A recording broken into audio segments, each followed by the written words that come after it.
Hello दोस्तों, आज की क्लास में मैं आपका स्वागत करती हूँ गवर्नमेंट जॉब टारगेट चैनल पर। कैसे हो? आशा करती हूँ अच्छे होंगे।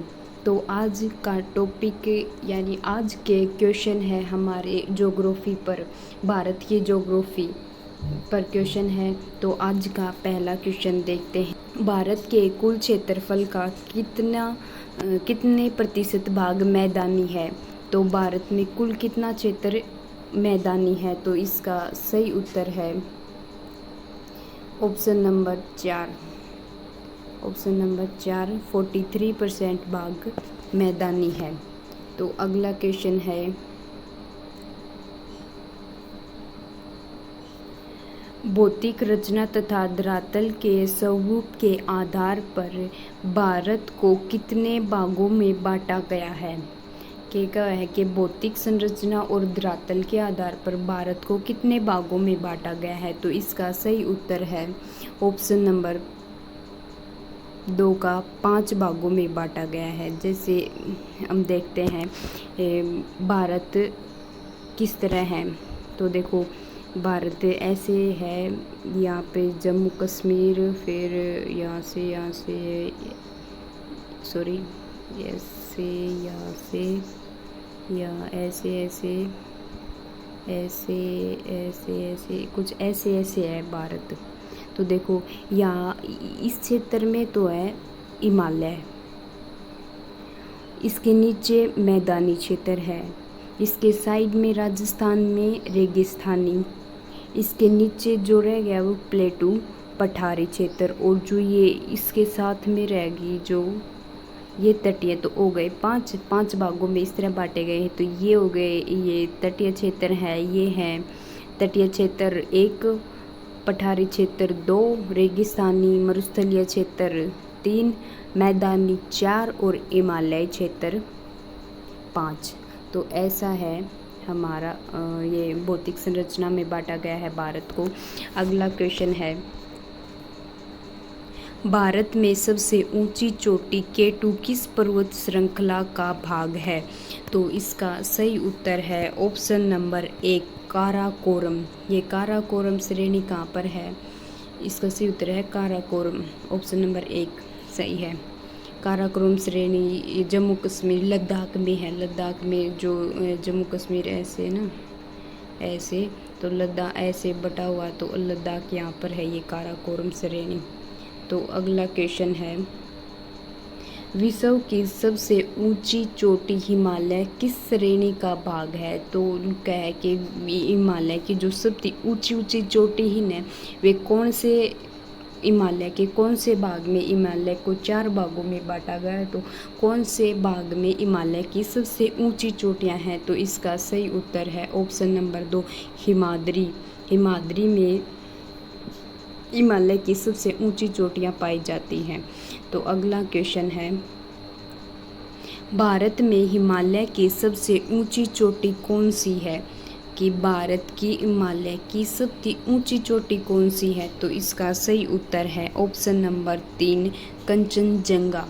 कंचनजंगा भारत की सबसे ऊंची चोटी है। ऑप्शन नंबर 3 कंचनजंगा भारत की सबसे ऊंची चोटी है।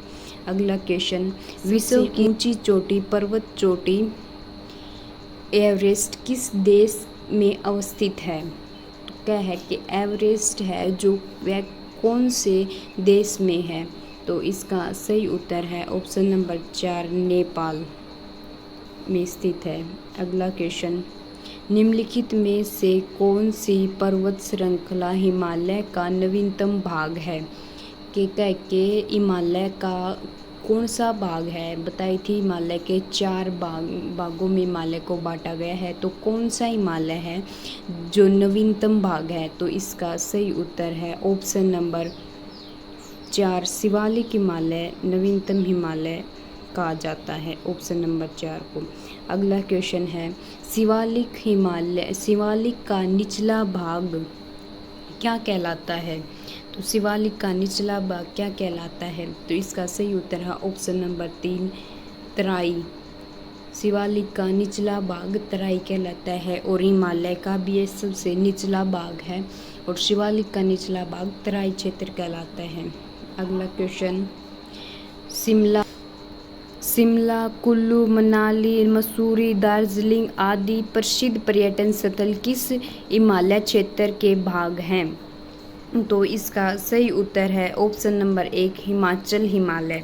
हिमाचल भारत में कहाँ पर है? देखो, इसका सही उत्तर तो है ऑप्शन नंबर ए।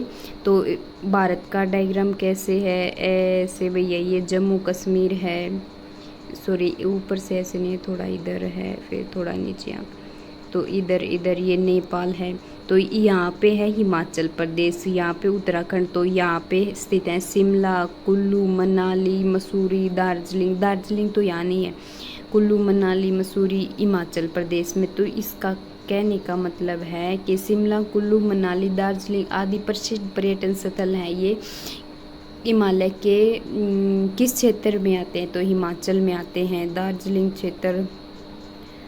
दार्जिलिंग पश्चिम बंगाल के ऊपर, सिक्किम के नीचे, यहाँ पे मिलता है। अगला क्वेश्चन है, वृत्त हिमालय की औसत ऊंचाई कितनी है?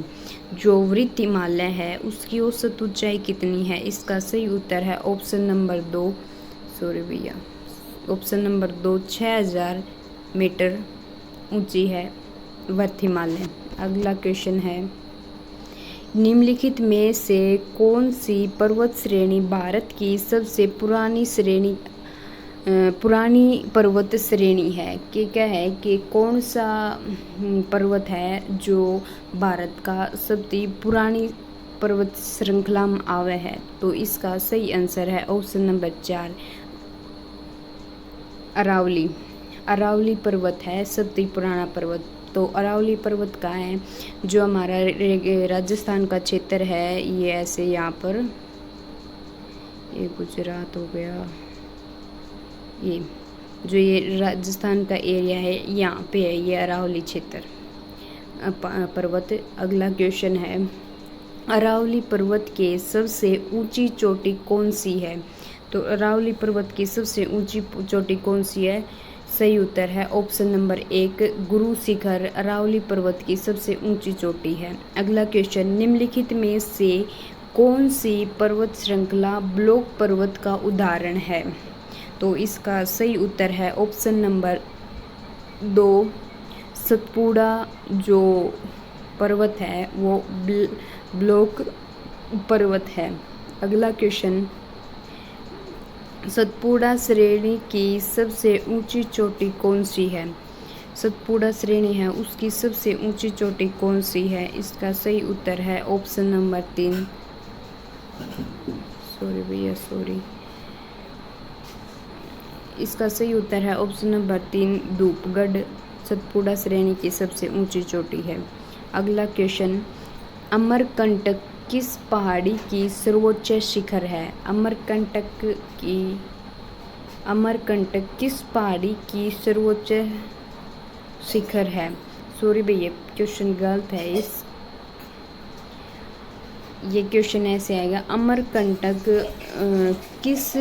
अमरकंटक जो श्रेणी है उसमें सबसे ऊंची शिखर चोटी कौन सी है अमरकंटक में? तो इसको सही उत्तर है ऑप्शन नंबर 2 मैकाल।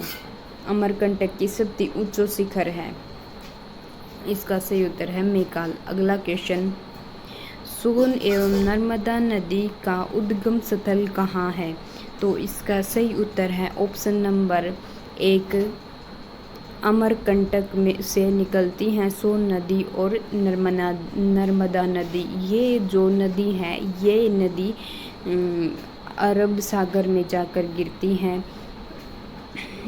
अगला क्वेश्चन है, पश्चिमी घाट का विस्तार कहाँ तक है? जो पश्चिमी घाट है, पश्चिमी घाट भारत को कैसे बनाया है? देखो ऐसे बना है भारत, यहाँ से गुजरात से देखो ये ऐसे, तो ये जो भाग है यहाँ से लेकर यहाँ तक, तो इसका विस्तार पूछ रखा है। तो ये गुजरात, फिर गुजरात के नीचे महाराष्ट्र, महाराष्ट्र के नीचे कर्नाटक और महाराष्ट्र के बीच में एक गोवा छोटा सा, और इसके नीचे केरल, फिर इधर नीचे नीचे नीचे नीचे तमिलनाडु। तो तो यहाँ से लेकर यहाँ तक पश्चिमी घाट का विस्तार है। तो ये कौन कौन से राज्य को मिलाती है या फिर कौन सी जगह को मिलाती है? तो इसका सही उत्तर है ऑप्शन नंबर 1 पश्चिमी घाट। तो यहाँ तक तो नहीं बताया इसने। नर्मदा, यहाँ से नर्मदा नदी निकलती है अमरकंटक से और यहाँ से होती हुई यहाँ पर अरब सागर, ये है अरब सागर, अरब सागर। तो इसका सही उत्तर है ऑप्शन नंबर 1 नर्मदा से गोवा। तो यहाँ पर गोवा है। तो इतने पश्चिमी घाट का विस्तार है। अगला क्वेश्चन है, नासिक एवं मुंबई के बीच कौन सा दर्रा स्थित है?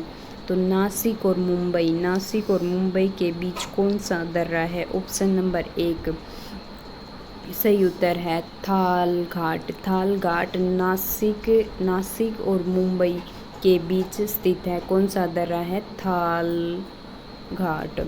अगला क्वेश्चन है, भोर घाट किन दो राज्यों को जोड़ता है? भोर घाट किन दो राज्यों को जोड़ता है? तो इसका सही उत्तर है ऑप्शन नंबर 4 मुंबई एवं पुणे।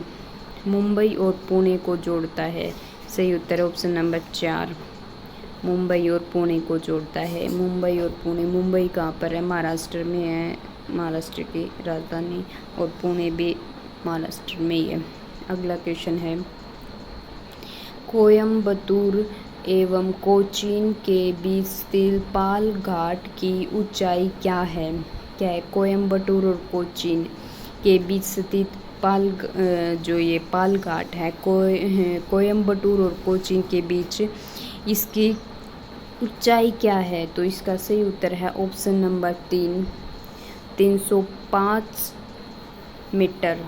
इसका सही उत्तर है। अगला क्वेश्चन है, नीलगिरी की पहाड़ी भारत के किस राज्य में स्थित है? तो नीलगिरी जो पहाड़ियाँ हैं वो कहाँ पर हैं? जैसे ये भारत का निचला हिस्सा है, तो नीलगिरी पहाड़ियाँ यहाँ पर फैली हुई हैं। तो यहाँ पे कर्नाटक है, तमिलनाडु है, केरला है, ऊपर आंध्र प्रदेश है। तो यहाँ पे फैली हुई है नीलगिरी की पहाड़ियाँ। तो ज़्यादा तमिलनाडु में। तो इसका सही उत्तर है ऑप्शन नंबर 4 तमिलनाडु में नीलगिरी की पहाड़ियाँ हैं। तो यहाँ पे है नीलगिरी की पहाड़ियाँ। अगला क्वेश्चन है, निम्नलिखित में नीलगिरी की सबसे ऊंची चोटी दोदा बेटा की ऊंचाई कितनी है? तो इसका सही उत्तर है ऑप्शन नंबर 3 2637 मीटर ऊंची है नीलगिरी की पहाड़ी, दोदा बेटा की ऊंचाई। दक्षिण भारत का सर्वोच्च शिखर कौन सा है? दक्षिण भारत का सर्वोच्च शिखर कौन सा है? तो दक्षिण भारत, नीलगिरी का सर्वोच्च शिखर तो है दोदा बेटा, और दक्षिण भारत का सर्वोच्च शिखर है ऑप्शन नंबर 2 अन्नामुदी दक्षिण भारत की सर्वोच्च शिखर है। अगला क्वेश्चन है, कन्याकुमारी से कृष्णा डेल्टा तक के बीच का क्षेत्र कौन सा तट कहलाता है? कन्याकुमारी कहाँ है भाई? ये हमारे ये जो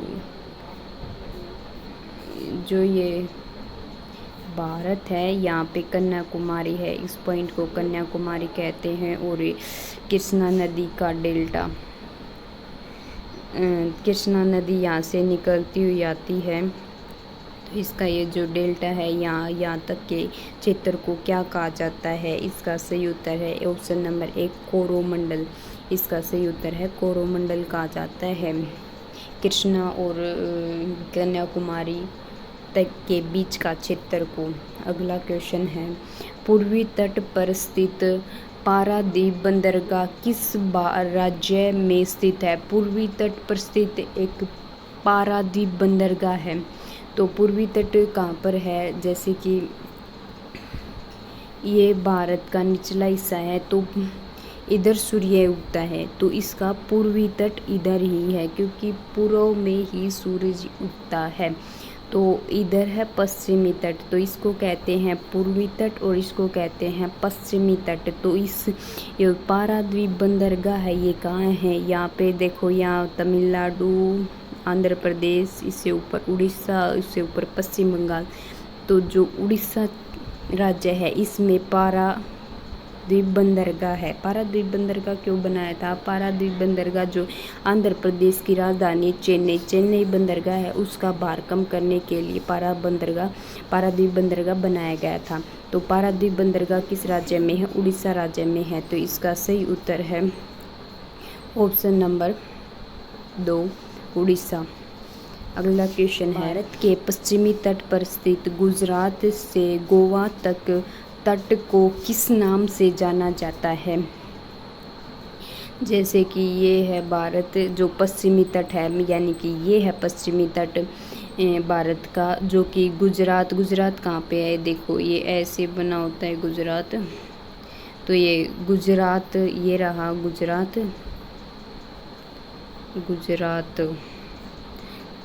से गोवा कहाँ था? ये महाराष्ट्र रह गया, ये बीच में ये जो हिस्सा है ये गुजरात गोवा का है। तो यहाँ से यहाँ तक के क्षेत्र को क्या कहा जाता है? तो इसका सही उत्तर है ऑप्शन नंबर 2, कोंकण तट। इसका सही उत्तर है कोंकण तट। गुजरात से गोवा तक के क्षेत्र को कोंकण तट कहा जाता है। अगला क्वेश्चन है, अंडमान द्वीप की सबसे ऊंची चोटी कौन सी है? तो हमें पहले ये देखना चाहिए अंडमान निकोबार कहाँ है। तो देखो भैया, ये है, ये जो है ये भारत का दक्षिणी भाग है। तो दक्षिणी भाग ये इधर रह जाता है श्रीलंका, और इसके इधर नीचे की तरफ यहाँ पर छोटे छोटे ऐसे बने होते हैं, इन्हें कहा जाता है अंडमान निकोबार द्वीप समूह। तो इसकी सबसे ऊंची चोटी कौन सी है? तो इसका सही उत्तर है ऑप्शन नंबर 4, सैंडल पिक है, जो अंडमान निकोबार द्वीप समूह की सबसे ऊंची चोटी है, सैंडल पिक। तो अगला क्वेश्चन देखते हैं, भारत का एकमात्र सक्रिय ज्वालामुखी किस द्वीप पर स्थित है? भारत का एकमात्र सक्रिय ज्वालामुखी कहाँ पर स्थित है, किस द्वीप पर स्थित है? तो इसका सही उत्तर है ऑप्शन नंबर 4, बैरन। उत्तरी भारत के विशाल मैदान का कौन सा भाग कंकड़ पत्थरों के निस्पेस से बना है? वह है कि उत्तरी भारत का विशाल मैदान कहाँ है? देखो ये यहाँ से ऐसे है, जो ये जो ये पर्वत हिमालय पर्वत है, इसके नीचे का जो क्षेत्र है यहाँ तक का, ये है उत्तरी भारत का विशाल मैदान। तो इस पर जो पहाड़ी क्षेत्र से कंकड़ पत्थर का निष्पेष होता है, जिस क्षेत्र में ये कंकड़ पत्थर बिखरे हुए हैं, इकट्ठे पड़े हुए हैं, उस क्षेत्र को क्या कहा जाता है? तो इसका सही उत्तर ऑप्शन नंबर 3, बाबर कहा जाता है। अगला क्वेश्चन, नदियों के द्वारा बहाकर लाई गई जलोढ़ मिट्टी को क्या कहते हैं? नदियों के द्वारा बहाकर लाई जाने वाली मिट्टी को क्या कहा जाता है? तो बांगर कहा जाता है, बांगर। नदियों द्वारा लाई जाने वाली ये क्षेत्र भी उत्तरी मैदानों में पाए जाते हैं, तो कित पाएंगा। अगला क्वेश्चन है, बनिहाल दर्रा भारत के किस राज्य में स्थित है? बनिहाल दर्रा भारत के किस राज्य में स्थित है? इसका सही उत्तर है ऑप्शन नंबर 4, जम्मू कश्मीर में बनिहाल दर्रा स्थित है। ऑप्शन नंबर 4, जम्मू कश्मीर में बनिहाल दर्रा स्थित है। अगला क्वेश्चन, मानितिलिपु लेक दर्रे भारत के किस राज्य में स्थित है? तो इसका सही उत्तर है ऑप्शन नंबर 3, उत्तराखंड में मानितिलिपु दर्रे स्थित हैं। अगला क्वेश्चन, जाड़े के दिनों में तमिलनाडु के तटों पर वर्षा किस कारण से नहीं होती, मतलब किस कारण से होती है। के कारण है जिसके कारण जाड़े में तमिलनाडु में, पहला कारण तो ये हो गया कि भाई मानसून में भारत में सब जगह वर्षा हो जाए, तमिलनाडु में को नहीं हो। तमिलनाडु में क्यों को नहीं हो भाई, क्योंकि जिस तरह यो है तो तमिलनाडु आड़ स्थित है, क्योंकि तमिलनाडु याड़ थी जो हवा उठे ही यहाँ से चक्रवात उठते हैं। तो तमिलनाडु में पहाड़ी ऐसे हैं, इनका मुड़ाव नहीं है, तो यहाँ से हवाएं चलती हैं और इस पहाड़ी के साथ साथ चलती हुई आगे बढ़ जाती हैं। इन हवाओं को रुकावट नहीं होती, इसके कारण ये आगे निकल जाती है, निकलती जाती हैं ऐसे, और आगे ये मेघालय में सबसे ज़्यादा वर्षा करते हैं, आपको पता ही होगा। फिर ये ऐसे घूम जाती हैं। तो ये सीधी पर्वत श्रृंखला होने के कारण, यहाँ पर पर्वत का कोई मुड़ाव न होने के कारण हवाएं सीधी निकल जाती हैं, तो कहीं पे टकराती नहीं तो वर्षा करती, तो इसलिए नहीं करती। जैसे मानसून वापस आता है तो ये हवाएं ऐसी होती हैं, यहाँ पर टकराती है तो यहाँ पर फिर वर्षा करती हैं। तो इसका सही उत्तर है ऑप्शन नंबर 2, लौटता हुआ मानसून पश्चिमी ये तमिलनाडु के तटों पर वर्षा करता है। अगला क्वेश्चन है, ग्रीष्म ऋतु में चलने वाले तीव्र आर्द्र